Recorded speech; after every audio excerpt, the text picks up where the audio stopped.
이번 시간에 우리가요, 법률 행위의 목적을 한번 보도록 하겠습니다. 법률 행위의 목적, 이것을 한번 보도록 그렇게 하겠습니다. 자요, 우리가요, 법률 행위의 목적이라는 것은 먼저 이제 우리가 항상 짧게 쓰면은요, 이렇게 갑과 을이 있잖아요. 갑과 을이 청약과 승낙에서 계약을 하죠. 이 계약은 법률 요건, 다른 말로 법률 행위라고 하는 것이죠. 그런데 이것을요, 다른 말로 이것을 뭐란다? 법률 행위죠. 이 법률 행위는 먼저 무슨 요건이 있다? 성립 요건이 있고요. 그 다음에 효력 요건이 있는 것이죠. 효력 요건, 이렇게요. 그래서 성립 요건과 효력 요건인데, 이 효력 요건에서는 먼저 당사자는 권리 능력, 의사 능력, 행위 능력이 있을 것, 목적은요, 확정, 가능, 적법, 사회적 타당성이 있을 것, 그 다음에 의사 표시를 일치하고 하자가 없을 것, 이렇게 되어 있잖아요. 지금 우리가 이제 보는 것은 이 목적을 먼저, 이 당사자는 주체에 관한 것이기 때문에요. 그래서 이 목적을 먼저 보시면, 목적은 뭐가 되어 있다? 먼저 확정이 돼야 돼요. 그래서 그 다음에 가능성이 있어야 돼요. 그 다음에 적법성이 있어야 돼요. 그 다음에 사회적 타당성이 있어야 돼요. 이렇게 사회적 타당성, 이렇게요. 이것을 이제 우리가 당사자, 목적, 의사표시다, 이렇게 얘기하는 거예요. 먼저 이제 우리가 확정이잖아요. 그러면 대금하고 등기는 언제까지 확정되어 있어야 되느냐, 이 말이죠. 이것은 먼저 우리가 계약을 체결할 때 있죠. 계약 체결 당시에 확정되어 있으면 좋죠. 그런데 계약 체결 당시가 아니고 언제까지요? 이행기까지 확정할 수 있는 표준이 정해져 있으면 되는 것이죠. 그러니까 반드시 계약을 체결할 당시 확정되어 있어도 되고, 계약을 체결할 당시 확정되어 있지 않으면 언제까지? 이행기까지 확정할 수 있으면 된다, 이런 말이에요. 알겠죠?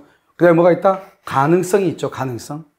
그 다음에 확정되고 이제 가능성이 있었는데, 만약에 확정이 되지 않으면 가능성이나 적법성이나 사회적 타당성을 볼 필요가 없는 거예요. 그 다음에 여기서 뭐가 있다? 가능성이 있죠. 가능성. 이 가능성은 뭐가 있냐면, 이것을 먼저요, 가능과 불능으로 나누어지죠. 이 가능과 불능은 어떻게 나온다? 사회 통념이에요. 사회 통념에 따라서 가능과 불능으로 나눠. 그럼 여러분, 사회 통념이라는 게 뭐죠? 누구나가 그렇다고 생각하는 거죠. 그것을 사회 통념이죠. 예를 들어서 누군가가요, 63 빌딩 옥상에서 누군가가 떨어졌다. 그럼 그 사람이 살아있을 가능성은 없는 것이죠. 그런 것을 우리는 뭐란다? 누구나가 그렇다고 생각하는 것, 사회 통념이다, 이렇게. 그럼 우리가요, 해저 1만 메타에 빠져 있는 그 반지를요, 또는 물건을 찾아주기로 약속을 한다. 그건 누가 보더라도 가능하지 않잖아요. 그것을 사회 통념으로 봤을 때는 불가능이다, 이렇게 얘기하는 것이죠. 그래서 우리가 이제 가능과 불능으로 나누고요. 이 불능은 또 여러 가지로 나누죠. 법률적 불능과 사실적 불능, 일부 불능과 전부 불능. 알죠? 그런데요, 여기서 이제 우리가 보통 보면, 법률적 불능을 한번 보죠. 법률적 불능하고요, 사실적 불능, 이것을 한번 볼까요? 그러면 이 법률적 불능은 뭐가 있죠? 예를 들어서, 우리가요, 저당권은 지상권하고 전세권 위에 저당을 잡을 수 있죠. 그런데 여기요, 사실적 불능 뭐죠? 사실적 불능이라는 것은 지상권, 전세권 위에 저당을 잡는 것이 아니고, 법률적 불능이라는, 그것은 이제 법률적 불능은 지역권 위에 저당권을 설정을 한다? 이것은 할 수가 없거든요. 그래서 이것을 지역권은 저당권의 목적이 될 수 없다, 이 말이죠. 이것을 법률적 불능이다, 이렇게 얘기를 하는 거예요. 아시겠죠? 그 다음에 여기 사실적 불능이야. 사실적 불능은 예를 들어서 이런 것이죠. 우리 결혼은 달나라에 가서 하자. 그러면 달나라에 가서 하는데, 지금 전 세계적으로 달나라 가는 나라들 있죠. 미국이라든가 중국이라든가 러시아라든가. 그런데 그것은 사실상 불가능하죠. 알겠죠? 그래서 법률적 불능은 지역권 위에 저당권을 설정하는 것, 이렇게요. 전부 불능, 일부 불능, 객관적 불능, 주관적 불능. 객관적이라는 것은 이 건물이 이렇게 있죠. 이 있는 건물에 대해서 매매 계약을 체결했는데, 건물이 체결하기 전에 이미 멸실되고 없다, 이 말이죠. 그 멸실된 건물에 대해서 계약을 체결하죠. 그러면 그걸 객관적 불능이라고 하죠. 그 다음에 주관적 불능은요, 건물 자체는 있어요. 그런데 이 건물이 소유자가 갑이에요. 갑의 물건을 을이요, 병한테 처분했다, 이 말이죠. 그런데요, 이 을은 갑한테 이걸 사가지고 병한테 등기를 해주면 아무 문제가 없는 거잖아요. 그런데 의리요 갑이라는 사람한테 그 물건을 취득해서 등기를 이전해 줘야 되는데 이전할 수가 없더라 이런 말이죠. 이것을 우리는 뭐라고 한다? 그것을 주관적 불능이다 이렇게 얘기를 하는 것이죠. 그 다음에 또 불능이 뭐냐면 법률행위 성립 당시요. 성립 당시를 기준으로 해서 이때요. 성립할 때 그래서 원시적 불능하고요. 그 다음에 후발적 불능으로 이렇게 나누어지는 거죠. 그래서 지금부터 우리가 이제 원시적 불능과 후발적 불능을 우리가 이제 볼 거란 말이죠. 그래서 여기에서 시험에 가장 많이 나오죠. 계약 체결 당시, 성립 당시를 기준으로 성립하기 전 물건이 멸실되고 없다. 원시적. 성립하고 난 후 물건이 멸실됐다. 후발적 불능이다. 이렇게 얘기하는 것이죠. 이렇게 그러면요. 원시적 불능은 무슨 이익을 배상한다? 신뢰이익이요. 신뢰이익을 배상하고요. 후발적 불능은요. 이것을 이행이익을 배상한다. 이런 말이에요. 그래서 신뢰이익과 이행이익 이렇게 나오죠. 그러면 이런 이행이익은 뭐냐? 알겠죠? 계약이, 여기 신뢰이익은 계약이 유효하게 성립된다고 믿었던 것에 의하여 받은 손해죠. 알겠죠? 그것을 신뢰이익이다. 이렇게. 그래서 항상 원시적 불능은 신뢰이익이다. 이렇게. 그 다음에 이행은 뭐죠? 이행은 계약이 유효함으로 인하여 얻을 수 있는 이익이죠. 이것을 다른 말로 뭐다? 전매 차익이다. 이렇게 얘기하죠. 이 전매 차익을 이행이익이다. 그래서 갑이 의리요 갑한테 물건을 1억 원에 사서 그것을 다시 병한테 처분해서 그러면 1억 1,000만 원에 처분했다 이 말이죠. 그럼 1,000만 원의 수익이 있죠. 이것을 이행이익이다. 이렇게 얘기하고요. 신뢰이익이라는 것은 계약이 유효하게 성립된다고 믿었던 것에 의하여 입었던 손해죠. 예를 들어서 갑이요 매도인이요. 자기는 이 토지를 반드시 나한테 팔겠다는 거예요. 그래서 내가요 뭐라 한다? 그러면 내가 내 비용으로 그러면 이 토지를 내가 측량을 한번 하겠다. 그래서 내가요 자기 매수인의 부담으로 토지를 측량하기로 해서 측량을 했단 말이죠. 그래서 측량 비용이 100만 원이 나왔어요. 다 측량했는데 막상 계약을 체결하기 전에 자기는 이건 안 된다는 거죠. 그래서 그 다음에 또요 건물이 멸실되거나 토지가요 유실되고 없다 이 말이죠. 알죠? 이럴 때 매수인이 매도인에게 청구할 수 있는 그 돈을 신뢰이익 배상이다 이렇게 얘기하는 거죠. 그래서 원시적 불능하고요. 여기 후발적 불능 이렇게 나누어지는데요. 자, 지금부터 이제 원시적 불능 그러면 항상 여러분 신뢰이익 배상이고 후발적은 이행이익 배상이고 이렇게 되는 거예요. 그래서 신뢰이익, 이행이익 이렇게 이해되셨나요? 자, 그러면 신뢰이익과 이행이익을 가지고 지금부터 한번 설명을 하도록 그렇게 하겠습니다.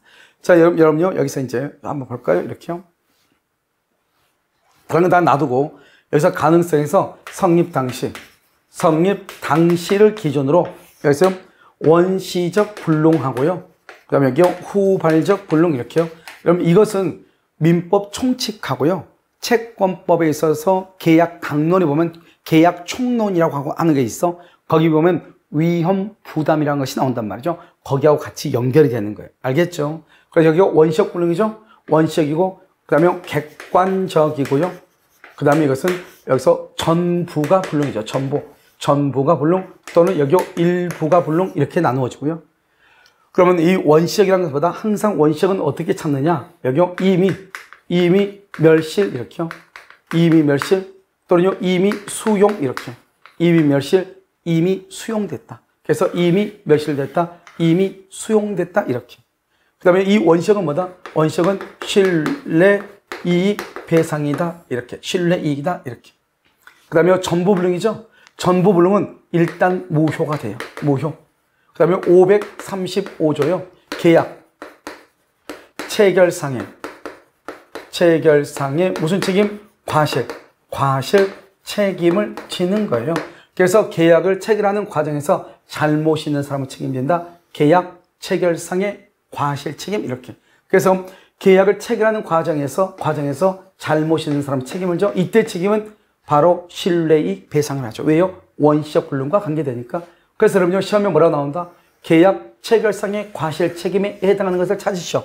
그러면 뭐라고 표현한다? 이미 멸실됐다, 이미 수용됐다 이것을 찾으면 돼요. 알겠죠? 신뢰이익 배상 책임을 지는 경우는 찾으시오. 이미 멸실, 이미 수용됐다 이렇게. 다음 중에서 무효인 것은 이미 멸실, 이미 수용됐다 이 말이죠.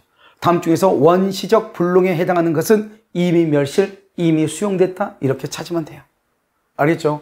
그런데요, 원시적 객관적 일부가 불능이잖아요. 이 일부가 불능일 때 원칙적으로요, 우리가 무상계약이요, 무상계약에서는 일부 무효는 전부 무효가 되는 거잖아요. 그런데 여기서요, 유상계약인 매매라든가 교환 같은 데 보면요, 수량을 지정한 매매죠. 이 수량을 지정한 매매라고 하는 것은 뭐예요? 우리가 이제 계약을 체결할 때 아파트 분양이죠. 평당 100만 원 이렇게요. 평당 100만 원에 100평을 1억 원에 샀어. 그것을 수량을 지정했다. 다른 말로 여기 보세요. 평당 100만 원에요. 100평을 샀다 이 말이죠. 그럼 이러면 이거 어떻게 돼요? 평당 100만 원에 100평이죠. 그럼 이것을 이 법정 평당 면적이죠. 면적을 100만 원이요. 평당 100만 원에 100평을 샀죠. 1억 원에요. 그래서 면적을 가격을 정하는 가장 중요한 요소로 파악했다 이 말이죠. 이것을 수량을 지정한 매매, 즉 아파트 분양인데요. 그래서 평당 100만 원에 100평을 샀는데 아파트가요 80평밖에 안 되는 거예요. 그럼 어떻게 돼요? 나머지 20평에 해당하는 돈을 내달라고 해야 되겠죠? 그래서 이것을 우리 뭐란다? 574조 수량 부족의 담보 책임이다 이렇게 얘기해요. 자, 지금부터 우리가 잠깐 담보 책임이라는 것을 설명을 해요. 이것은 우리가 채권법의 계약 강론에 나오는 것인데요. 담보 책임이라는 것은 항상 매수인이 매도인에게 책임을 묻는 것을 담보 책임이라고 하죠. 매수인이 매도인에게 책임을 묻는 것. 알겠죠? 그래서 우리가요, 100평이라고 해서 샀는데, 땅을 샀는데요, 80평밖에 안 되는 거예요. 그럼 매수인이요, 매도인한테 가서 그 20평 부족에 대해서 책임을 묻는 거죠. 그것을 담보 책임이다. 이렇게 얘기를 하는 거예요. 그래서 이 담보 책임은 뭐다? 원칙적으로 담보 책임은 유효가 돼요. 유효. 그래서 차이가 있죠. 봐봐. 똑같은 원칙이지만 전부 불능일 때는 무효인데요. 수량을 지정한 매매에서 일부가 불능이다. 또는 이것을 뭐라 한다? 이렇게 나와. 면적이 미달된다. 미달이란 말이 일부가 부족이다. 이런 뜻이잖아요. 그렇기 때문에 어떻게 되죠? 일단은 유효이죠.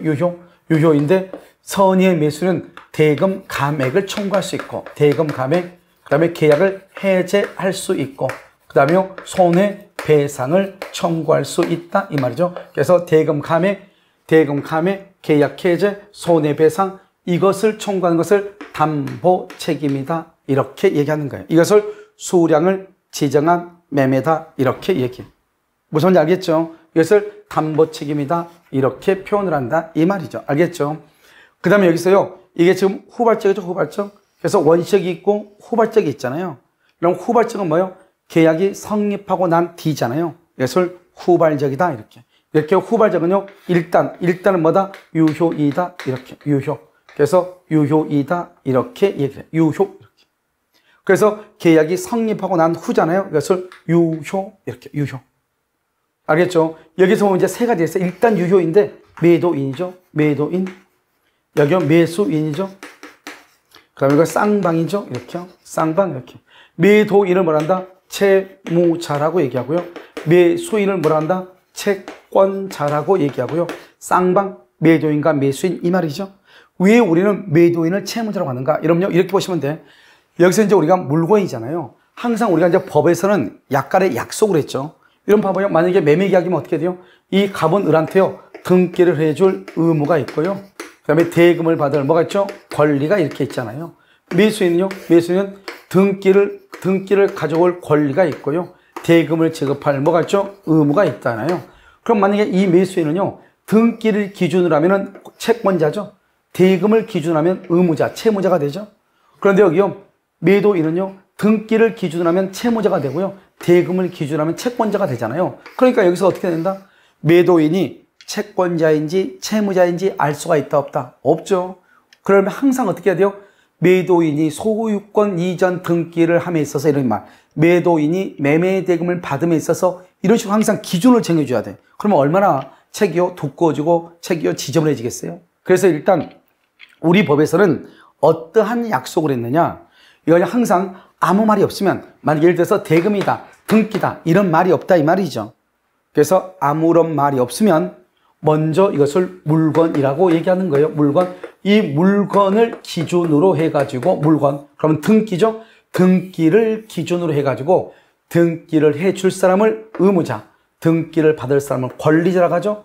따라서 등기를 해줄 매도인을 채무자, 등기를 받을 매수인을 채권자라고 하기로 약속을 했어. 알겠죠? 그러니까 아무 말이 없으면 일단 매도인을 채무자, 매수인을 채권자라고 얘기하는 거예요. 그런데 만약에 굳이 매수인에 대해서 매매 대금을 가지고 논하고 싶어, 매매 대금. 그럼 매수인은 매매 대금을 지급할 의무가 있죠, 의무. 그래서 이때 매수인은 채무자라고 얘기하는 거예요. 그런데 그런 말이 없이 그냥 우리가 채권자다, 채무자라고 얘기를 할 때는 항상 물건을 가지고 기준한다. 그래서 물건을 지급할 사람을 매도인, 물건을 이전할 사람을 매도인, 채무자, 물건을 이전받을 사람을 매수인, 채권자로 하기로 약속을 했다 이 말이죠. 아시겠죠? 그래서 이제 아무 말이 없으면 우리는 항상 매도인은 채무자고 매수인은 채권자다 이렇게 보는 거예요, 지금부터. 자, 그러면요, 매도인 채무자죠. 채무자의 잘못이다, 채권자의 잘못이다 이 말이죠.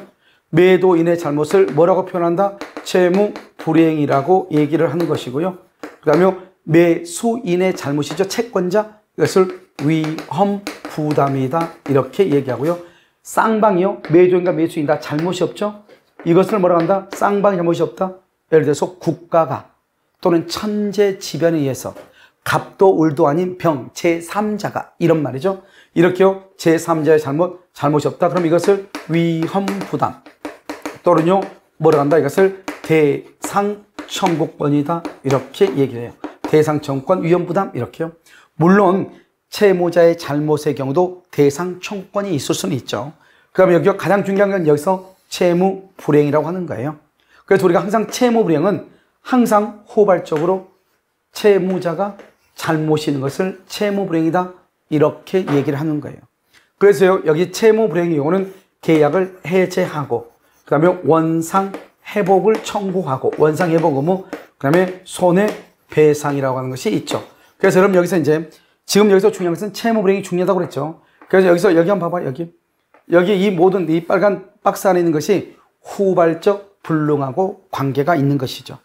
그래서 여러분요, 여기서 시험에 뭐라고 나옵니다? 후발적 불능과 관계가 없는 것. 다른 말로 뭐다? 채무불이행, 위험부담, 대상청구권, 해제, 원상회복, 손해배상과 관계가 없는 것. 그러면 계약 체결상의 과실책임이 되는 거죠. 그 다음에 다음 쪽에서 무효인 것은 무효인 것은 그럼 뭐다? 그러면 무효는 유효가 아닌 것 이 말이죠. 후발적은 일단 계약을 체결 후죠. 체결 후. 매매 계약 체결 후. 임대차 계약 체결 후죠. 체결 후. 그러면 그것은 유효가 되죠. 그러니까 유효니까요. 계약 체결상의 과실책임에 해당하는 여기 원시적 불능이 있죠. 이것은 원칙적으로 봐봐요. 여기요. 이미 멸실됐다. 이미 수용됐다. 그러면 이 말이 있으면 무효이죠. 그런데요, 여기서 채무자가 잘못했다, 채권자가 잘못했다, 쌍방이 잘못이 없다 이런 말이 나오면 이것은 유효가 된다 이 말이죠. 일단 뭐다? 유효인데 채무불이행, 유효인데 위험부담, 유효인데 위험부담 또는 대상 청구권의 문제 이렇게 표현을 하는 거예요. 아시겠죠? 그 다음에 또 한 가지, 처음에 후발적 불능과 관계가 없는 거 그러면 이렇게 해서 이것이 아닌 것 이렇게 묻는다고 그랬죠? 그러면 항상 원시적 불능이 아닌 것 이렇게는 시험에 나올 수 없어. 왜? 원시적 불능은 몇 개가 안 되니까. 그래서 시험에 나오면 원시적 불능에 해당하는 것 계약 체결상의 과실책임, 후발적 불능이 아닌 것 계약 체결상의 과실책임 이렇게 보는 것이에요. 알겠죠? 그 다음에 여기서 여러분요, 봐봐. 여기 채권자가 잘못했죠. 채권자가 잘못했죠. 그러면 이것을 뭐라 한다? 위험부담이죠. 그러면 채권자가 잘못했다. 채권자가 잘못했어. 채권자, 여기는요, 쌍방이 지금 쌍방이 이렇게 됐죠? 그럼 여기서 이제 봐. 채권자가 잘못하면은 이때는 어떻게 된다? 채무자는 대금을 채권자한테 대금을 말 수 있다, 청구할 수 있다 이런 말이에요. 대금을. 여기는 봐봐요. 여기는 쌍방이 지금 잘못이 없죠. 쌍방이 잘못이 없죠. 그럼 어떻게 돼요? 둘 다 잘못 없죠. 채무자는 대금을 청구할 수가 없다 이 말. 청구할 수 있다 없다. 그래서 우리가 시험이 나올 때 채무자는 채권자한테 대금을 청구할 수 있다. 채권자가 잘못했을 때. 쌍방이 잘못 없으면 채권자가 잘못 없다 이 말이죠. 당연히 그러면 잘못이 없으니까 대금을 청구할 수가 없겠죠. 무슨 말인지 알겠죠? 이것을 원시적 후발적 이렇게 얘기를 하는 것이에요. 여러분 지금 이해되셨나요?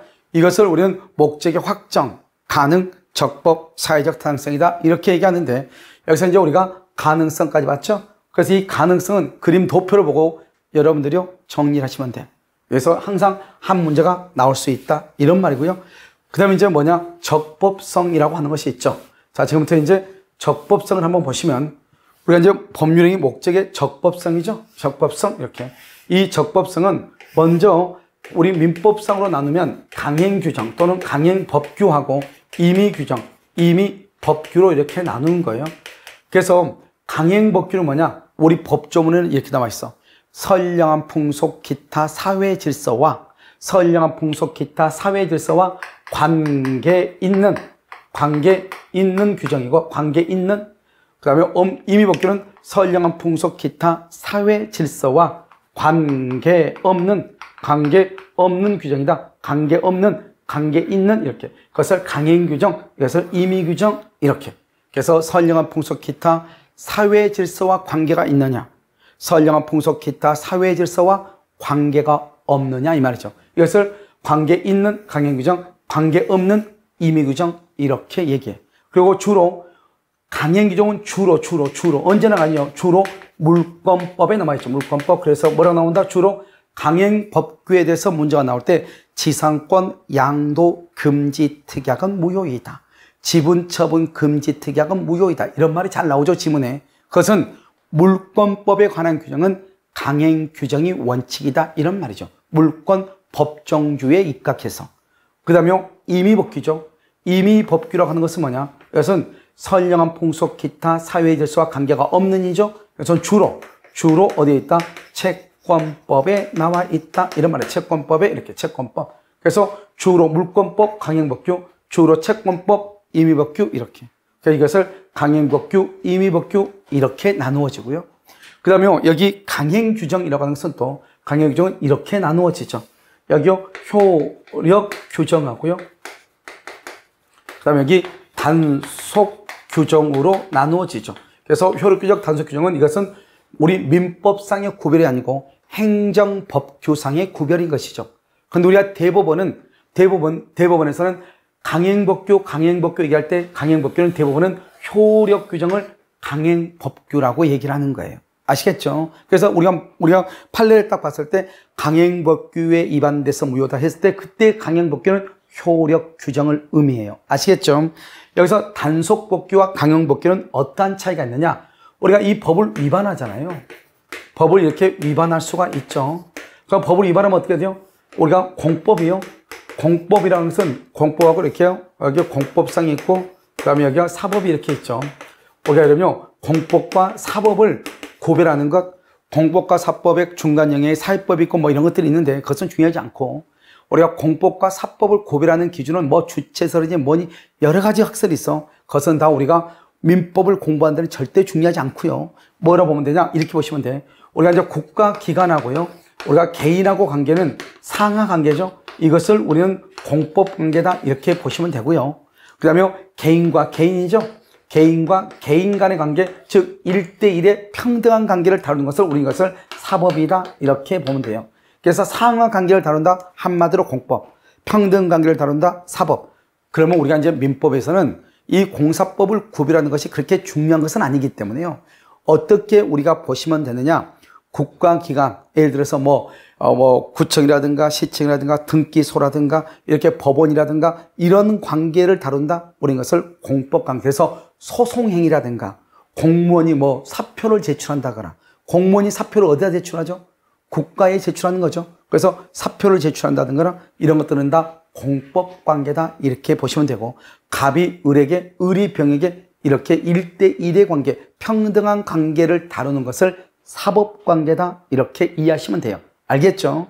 자, 그러면 우리가 법을 효력 규정이든 단속 규정이든 법을 위반했죠.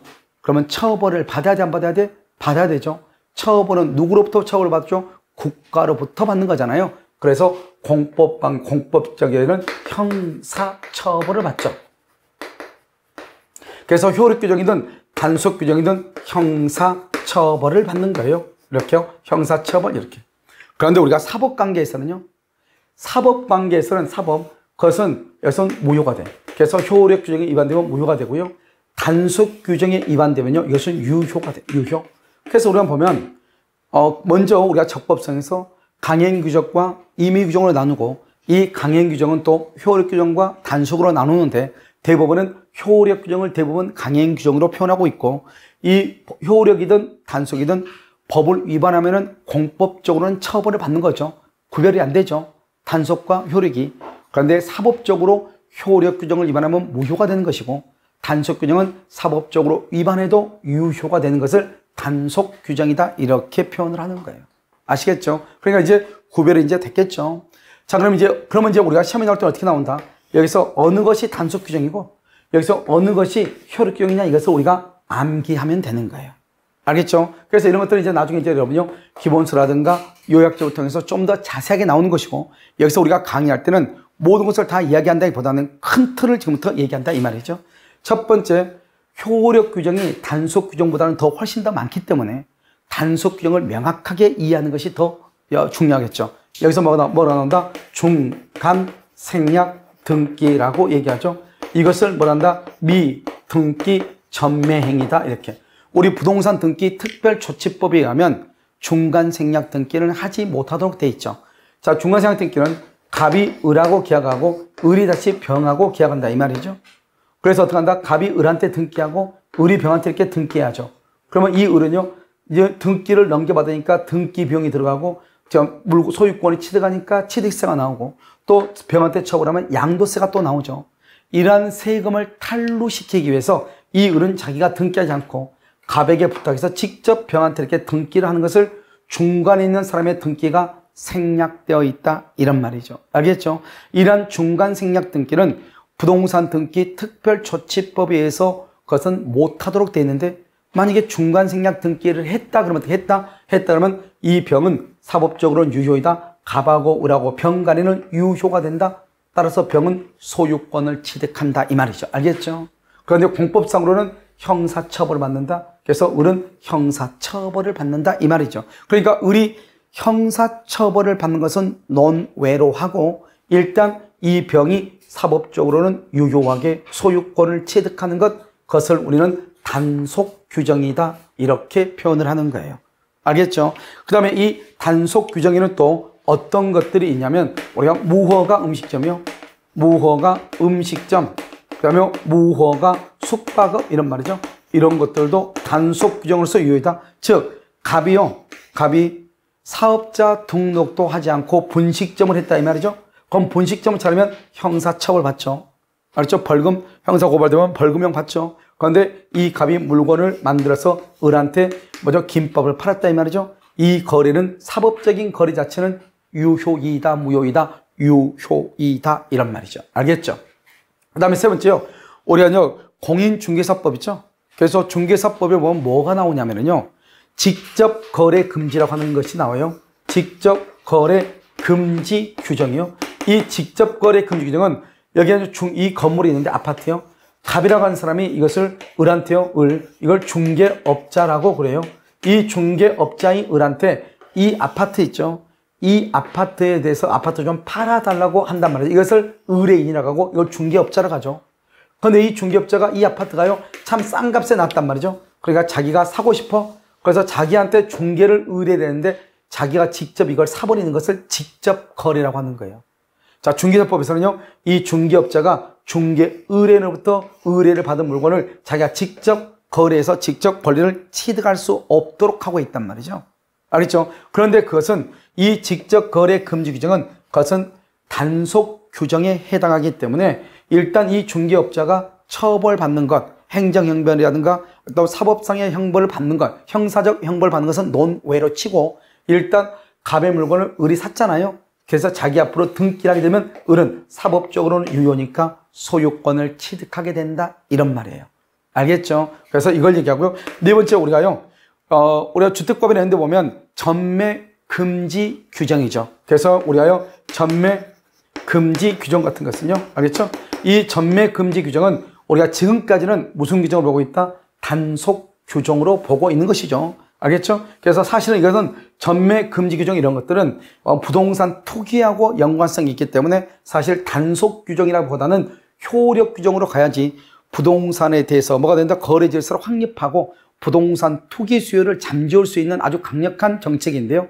이 전매 금지 규정을 단속 규정으로 하다 보니까 처벌을 받아서 과태료나 세금이라든가 이런 처벌을 받을 수 있지만 그래도 거래 자체는 그것은 무효로 하지 않기 때문에요. 아직도 우리가요, 전매 금지 규정을 위반해서 그래서 우리가 전매를 하고 있죠. 이게 아주 큰 문제잖아요. 알겠죠? 그래서 이것을 유효이다. 이렇게. 그 다음에 이제 우리가 다른 국가고시에서 거의 나오지 않는데 지금은 옛날에 이제 증권거래법이죠. 구증권거래법에서 1인 매매 약정이죠. 1인 매매 제한이요. 그래서 우리가 1인 매매 이런 경우도 뭐가 됐다? 사법상으로 유효이다. 이렇게. 그래서 기본적으로 이 정도만 여러분들이 암기하고 써도 되는 것이고요. 그 다음에 이제 효력 규정이라고 하는 것이 있잖아요. 이 효력 규정은 뭐냐면 먼저 뭐가 있느냐? 명의대예요. 이런 보면 우리가 가장 대표적인 게 명의대가 가장 큰 신강이죠. 여러분 약사면허증이라든가 공인중개사 자격증이라든가 뭐 이런 명의를 명의를 빌려준 것, 특히 뭐 건설면허라든가 이런 것들이 있잖아요. 이런 명의를 대여하는 것은 이것은 무효가 되는 것이죠. 그 다음에 명의신탁. 우리 명의신탁은 부동산 실권리자 명의 등기에 관한 법률, 즉 부동산 실명법 제4조에 보면은 명의신탁 약정은 무효로 한다 이렇게 되어 있거든요. 그래서 그것은 무효가 되는 것이고요. 그 다음에 여기에 또 뭐가 있다? 토지거래 허가요. 이 토지거래 허가는 예전에는 국토의 계획 및 이용에 관한 법률에 토지거래 허가제라고 하는 것이 있었는데요. 지금은 이것이 토지거래 허가가 부동산 거래 신고 등에 관한 법률 속으로 다시 이동을 했어. 알겠죠? 그렇기 때문에 이 부동산 거래 신고 등에 관한 법률상 토지거래 허가 구역 내 토지에 대해서 허가를 받지 않고 계약을 하면 그것은 무효가 되는 것이죠. 알겠죠? 특히 그러면 여기 명의대에서 만약 예를 들어서 약사면허증이죠. 약사면허증을 대여하면은 그것은 무효가 되죠. 그런데 그 약사면허증을 대여받은 자가 약품을 고객한테 처분해서 매매하죠. 판매. 약품을 판매한 행위 그 자체는 또 유효가 돼. 그러니까 여기서 명의 대여 자체가 무효인 것이지 그 약사가 그 약을 우리 손님들한테 고객한테 약품을 판매하는 행위 자체가 무효가 되는 것은 아니라고. 그 자체는 뭐가 된다? 유효가 된다 이 말이죠. 그 다음에 이제 요즘 최근에 많이 나오는 것이 뭐냐면 바로요 변호사 아닌 자가 이 말이죠. 그래서 변호사 아닌 자가 이렇게 변호사 아닌 사람이 이 말이죠. 자기가 소송을 수행하고 승소를 하게 되면 소송물의 가액을 서로가 나누자 이렇게 얘기했단 말이죠. 이것은 변호사법에 위반돼서 무효가 되고요. 또 하나는 또 뭐가 있다? 여기요 의사가 아닌 자가 이 말이죠. 그러면 뭐냐? 우리는 병원 설립은 의사만 병원을 설립할 수 있도록 돼 있어요. 의료법에요. 그런데 우리가요 약품회사 있죠. 그래 약품회사가 의사하고 합작으로 해서 병원을 설립하기로 약정을 한 경우 그것은 무효가 되는 것이 그것을 의료법 위반이다 이렇게 하고 지금까지 나온 것 중에 가장 중요한 것은 변호사법 위반이다 이렇게요. 그다음 또 한 가지 뭐죠? 공익법인이죠. 우리가 이 공익법인을 다른 말로 뭐라고 한다? 그것을 학교법인이라고 얘기하는 거예요. 우리가 이 공익법인이 기본 재산을 처분할 때는 주무관청의 허가를 받아야 되는데요. 허가를 받지 않고 처분하죠. 그러면 우린 그것을 뭐라고 한다? 무효라고 얘기를 하는 것이에요. 그 다음에 또 뭐가 있다? 윤락행위죠. 우리가 윤락녀죠. 이 윤락녀가요. 윤락행위를 하기 위해서요. 포주로부터 뭘 받았다? 선불금을 받았다 이 말이죠. 선불금. 이 선불금을 받았죠. 이 받은 선불금에 대해서 여기서 반환할 필요가 없는 거죠. 왜요? 윤락행위는 선량한 풍속 기타 사회 질서에 위반되고 선량한 풍속 기타 사회 질서에 위반되면 불법 원인 급여에 해당해서 그것은 반환을 청구할 수가 없게 되는 것이죠. 알겠죠? 그래서 윤락녀의 선불금 이것도 안 되고 그 다음에 이제 여기서 이제 두 가지가 있는데 하나는 우리가요 현저히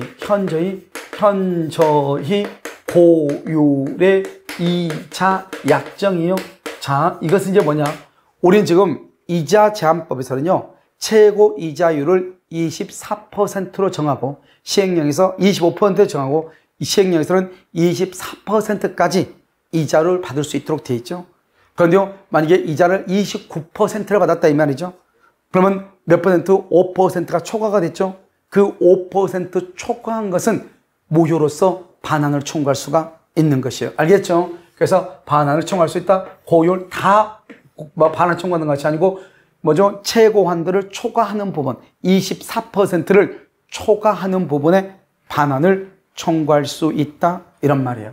그 다음에 또 뭐가 있냐면 초과 중개 수수료 약정이죠. 초과 중개 수수료 약정이요.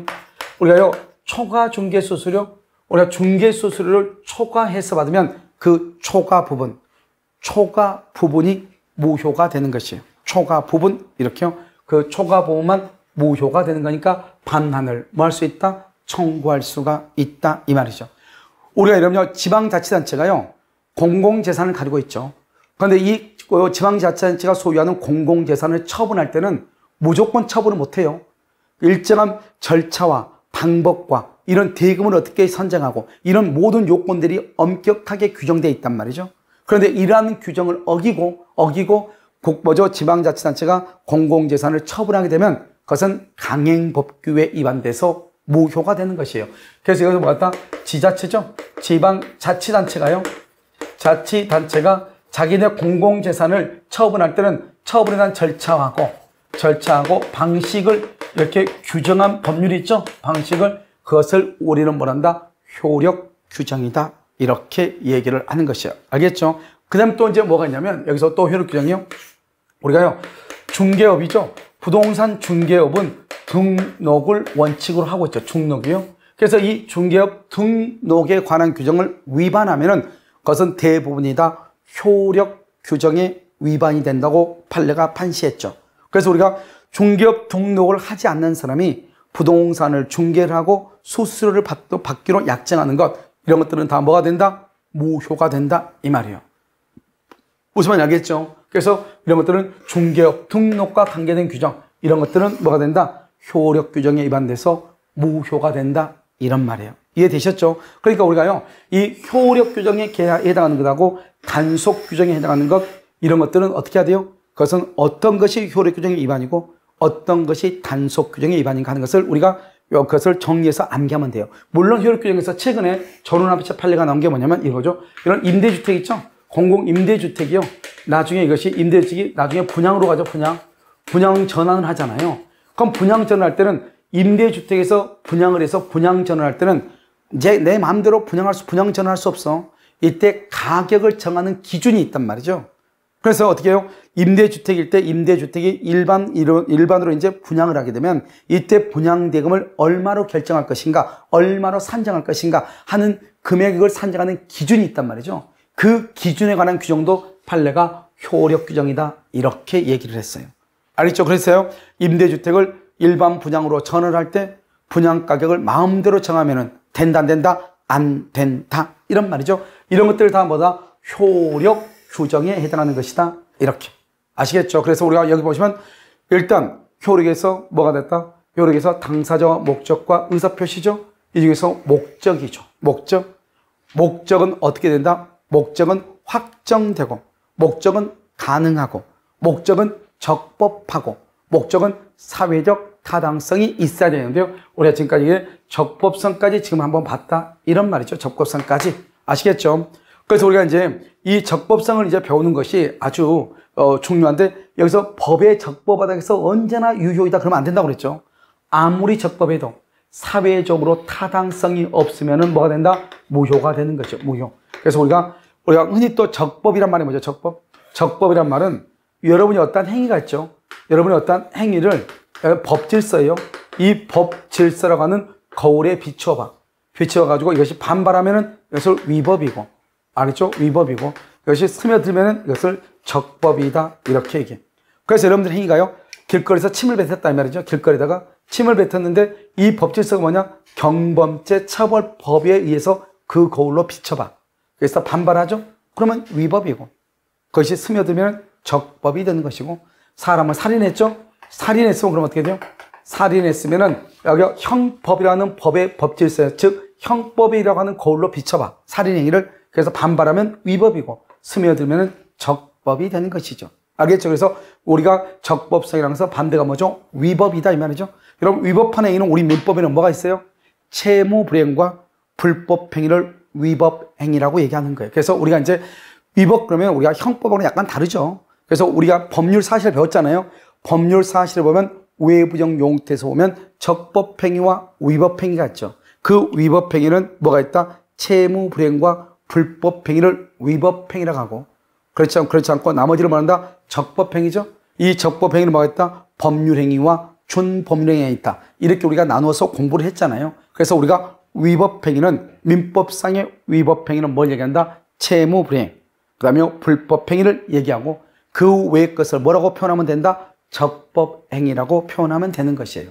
무슨 말인지 알겠죠? 이 적법 행위 속에 강행 규정과 임의 규정이 들어있고 강행 규정 속에 효력 규정과 단속 규정으로 들어있는데 이 대법원은 효력 규정을 무슨 규정으로 본다? 강행 규정으로 본다. 이렇게 이해하시고 그러면은 단속 규정에는 어떠한 것들이 있고 효력 규정에는 어떠한 내용들이 있는지 이것을 구분해서 단순 암기하시면 되는 거예요. 아시겠죠? 그래서 이것을 얘기하고 우리가 이제 잠시 쉬었다가 뭘 볼 거냐? 사회적 타당성 아주 중요하죠. 이 사회적 타당성이라고 하는 것을 우리가 한번 살펴보도록 그렇게 하겠습니다.